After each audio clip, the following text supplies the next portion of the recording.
Hello everyone! In today's video, I'm going to show you some of my very favorite low light houseplants that I have in my collection.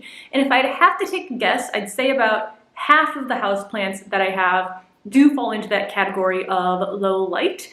And that's because when I first started getting into houseplants, I had an area where I had my office that was very low light. It had northern exposure, so there was one small window that faced north and there wasn't a lot of light that was coming through it, so I knew that if I wanted to have plants surrounding me in my workspace, low light was going to be the way to go. Now, before I get into the plant details, which I have two of my favorite ones right here, I wanted to talk a little bit just about light exposure in general.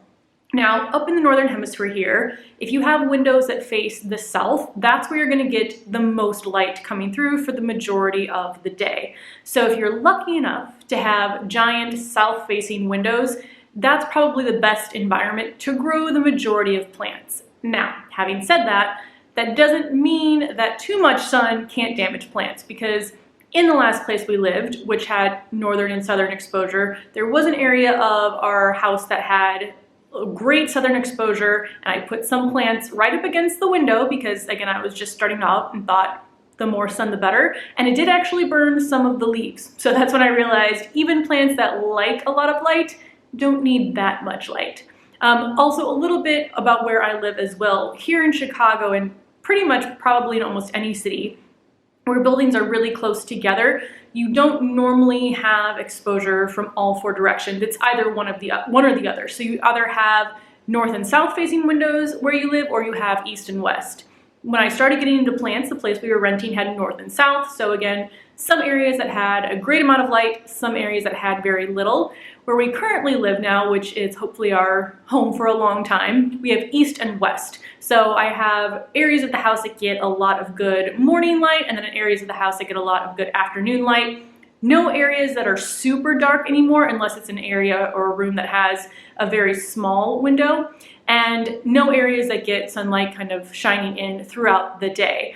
But the majority of these plants I'm going to show you today did survive very well in my room that had very small north-facing windows. So I lived there for probably about 1.5 years with these plants. I know that they have not only survived, but thrived in those locations. So what I'm going to do now is jump into showing you the plants in my collection that I just really love that are low light plants. And then at the end of the video, I'll go over some tips in case you do have an area where you're kind of just having only low light and you want to maybe increase some of the light that your plants are getting. I'll go through some tips for that as well. So let's go ahead and let me show you my first two plants that I ever got in my houseplant collection. So let me give you a bit of a background on how I first acquired these plants. So in general, I always knew I loved houseplants. I grew up with my mom having a bunch of plants in a small garden, but when you're renting and you're moving like almost every year or 2 years, you don't really want to get stuck kind of lugging around a bunch of plants. So when I knew that we were kind of close, me and my husband, to actually having kind of like our permanent home, that's when I was like, you know what, I'm gonna start getting myself some plants. So like I said, the office, I've worked from home for many years now, but the office that I was working in, where I'm gonna spend, 8 hours of my day, I wanted to have plants, but there was only one very small north-facing window. So what I did is I went into a local garden center and I basically found the first person that was working there and said, hey, can you help me find some low-light houseplants? And they recommended two. The first one here is the aglaonema, which is also called the Chinese evergreen, and I think the variety specifically that I have is Silver Bay. And this one has just done fantastic. First, I absolutely love the color here of the leaves, the pattern that's on them. It's more of like a silverish green color, so not as much of a bright green, even though the new growth is a little bit brighter. This plant I have had to repot twice, I think, in the 3 years that I had it. So I got both of these first plants I'm going to show you early 2019. So I have repotted this twice, and I've actually just recently took some divisions off of it, which you would have seen in a recent video. So this plant just absolutely loves and thrives in the low light. There are flowers that will grow up here. So these two are actually little flower stalks. They're not leaves. This is a new leaf. I like the look of the flowers. I think they're really cool. I don't think there's any that are in full bloom to show you, but they're just really unique looking flowers. and I like the look of them on the plant. But if you don't, you can go ahead and cut them off and just leave the foliage here. But I'd say the flowers pop up, I don't know, maybe every like 3 to 4 months, but that is a good sign that your plant is really happy. This one, I'd say watering needs are about average. I probably water once a week during the growing season, and then water once about every 2 weeks during the winter, and then from April to October, and this goes for all of my houseplants, I fertilize once a month. So just on whatever regular watering might be coming up that month, I go ahead and put in some liquid fertilizer, and she's been really happy. So now let me show you the second plant that I got on that same trip to the garden center. So the second plant that I got on that same trip was this snake plant right here, also known as Sansevieria or mother-in-law's tongue, but this one I do treat a little bit different than the rest of my houseplants, and that was at the recommendation of the person that was helping me at the garden center. What he basically recommended was, instead of watering how you normally would, either with like a moisture meter or sticking your finger in the top of the soil, seeing if the first couple inches are dry or damp, he recommended taking the whole container out of the pot and then sticking your finger in the drainage hole. And if the drainage hole is still damp, do not water it. If it's dry, go ahead and give it a thorough drink. So that's what I've been doing for this snake plant. And since having this one, I also have 2 others. And you'll also will have seen me just recently divide another one of those plants. So I do that for all of my snake plants and they haven't died. And I know I'm probably about to jinx this, but for me, this has been the hardest plant to kill and the plant that needs the least amount of attention. So if you're somebody who you think you have a brown thumb, even though I don't think anyone really does, it just comes with learning. But if you tend to kill your plants or you tend to lose your plants more often than you'd like, get one of these, pretty much ignore it, and then see how it does. I think I would probably say I water this one once every 2 months, especially when it was in the north-facing office, because it just didn't get enough light to need to be watered more often than that. So that's about as much as I water this plant. Now this one, I also don't think I have potted this one up yet into a larger size, so it does grow a bit slower, at least in my experience, than the aglaonema, but I probably need to do it soon or else divide the plant. So this one I've also had for 3 years.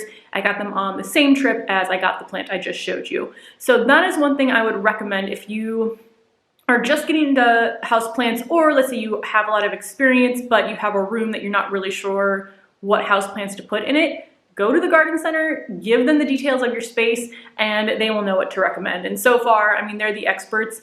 They have not let me down with any recommendations that they've made. What I'm going to do now is take you over into my office now and show you some of the plants that were also living in my low light environment, even though now they're getting a bit more light. So let's go take a look at those. We're now in my office area, and this is the light that my plants get in here. So there's west facing doors out to the garden, and actually, I don't know if you can see, or I think you can. Remember when I showed you that I had left part of the greenhouse in the garbage can and then water got in and it froze? Well, here is the result of that. So that's gonna hang out on the garden for a bit. But I have the west facing windows here, and then I have a south facing window there, which again would give me the most light, but it faces the brick wall of the building next to us. This pothos here was also in my office with the north facing window, the same as the last 2 plants. So this one I had in a corner that was closest to the window, so it's not even like the light was shining on it, because the light was shining on the opposite wall from the window, and it did fantastic and kept growing. Obviously it wasn't as long as it is now, but I feel like with my pothos plants, whatever environment they're in, it's almost impossible for me to not have them continue to grow and flourish as well. So I definitely recommend the pothos plant here. Again, it is still kind of tucked into the corner. It's not like it's getting direct light from these windows either. And they've just done really, really well for me. I've trimmed the branches or the stems a bunch of times for propagation. I divided this one recently as well, or I repotted it recently as well, removed some of the vines. So another plant that just does really great even in lower light environments. Here's my other pothos, but this one was not growing in the super low light condition, but the plant right below it was. So this is my ZZ plant, which I also just recently divided. There's a small one next to it, but this one I did not have until earlier this year. But this one also thrived in my low light office. And this one also does really well in extremely low light conditions, as well as in really dry environments. So this one and the snake plant, I would say, again, if you either don't want to pay a lot of attention to your plants, or you feel like you kill your plants more often than you'd like, I would recommend the ZZ plant and the snake plant for your low light, low commitment plant needs. I also have basically all of the philodendrons I own have ended up on this shelf. They do get a good amount of afternoon light here, but again, these also work well in lower light conditions. I find that a lot of people think the pothos and the philodendrons look very similar. I agree as well. I feel like they have a lot of similar kind of growth habits, and maintenance is pretty much the same. But what I like about these is that the leaves, I feel like, grow closer together. So it kind of clumps together more instead of like the pothos where their leaves are a little bit further apart. So I really like these trailing down shelves just because they give a little bit of a fuller and thicker look. But I would definitely recommend both philodendron and pothos plants. Now, some other plants that work really well in low light conditions that I don't have or used to have and don't anymore. Ivy works well in low light conditions, so do spider plants. Spider plants, I think I had one years ago. I just didn't love the look of them, so I don't have them anymore, but they also thrived in low light environments when I had them. And then Rex begonia, which I also used to have, and then our furnace, like a vent fell off of our furnace and there was very hot air pumping into the room with the Rex begonia basically directly on it, and it shriveled up and died within a few minutes. So I miss that plant, but that one also works really well in low light conditions. So what I thought I would do now is go over some tips of things that you can do to brighten up your room. So even if you're limited by the size of the windows or the direction your windows face, you can definitely still do some things within the room itself to brighten it up and to get your plants some more light. So the first thing that I would recommend doing is regularly cleaning both the windows and the leaves of your plant. Both of those are going to help with light absorption. So obviously the cleaner your windows are, the more light's going to be able to come through. Same thing with the leaves of your plant. The less dust and dirt that is on your plant leaves, the more light they'll be able to absorb. This is also a great reason to remove your screens. So in the winter, remove your screens. I forget the percentage of light. I think it's like 35%, it might be completely wrong, that when you remove the screens, you get that percentage more light coming through your windows. So definitely something that you can do in the winter, but also if you're not really using your screens for any purpose, if you're not having your windows and doors open when it's warmer, you can take the screens out as well, and that's gonna let more light into your room. The second thing that you can do is change your paint color. Now, that can obviously take a little bit more time and effort than you might want to put into it, but the lighter color of paint, the more light is going to reflect off from the windows or wherever source it's coming in from. White is obviously going to reflect the most light, and then something like brown or black is going to reflect the least. And I got a book recently, a gardening book from the 1970s at a thrift store, and the exact percentages that I found in that book, which I wrote down so I didn't forget, is that white reflects 90% of light, something like yellow will reflect about 65, and then something like brown will reflect about 24% of light. So the lighter colors that you're using, ideally white, to get the most light reflection, the more light is going to be reflected around the room. So you can obviously change up your paint color if that's something that you want to commit to. If you don't, what you can do is just add mirrors to your room. So place your mirrors so that they're kind of opposite of where the light's coming through so that it can bounce and reflect, and that's going to get more light into your room as well. Now, obviously something else that you can do is just get grow lights. I do have one grow light in the room that we were just in with my first two plants that's in a corner that's just very far away from the windows. Again, city living, very long and narrow, so you can have rooms that are a bit longer and further away from the windows. So the grow light helps.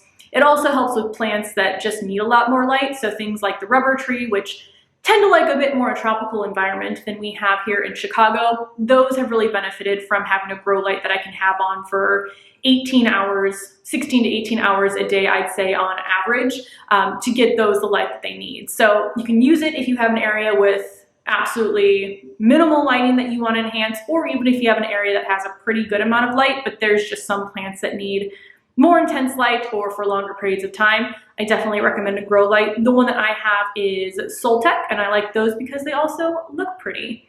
Something else that you can do is just remove things from the windows. So if you have a couch in front of the window, a chair in front of the window, curtains, anything like that that might be blocking some of the sunlight from coming through, you can go ahead and move those around as well. But again, it's like, how much do you want to reconfigure your room to let in more light versus maybe you really like your couch by the window. So it really is up to you, but those are just a few things that you can do to kind of get more light into your space, even if it is a more lower lighted area.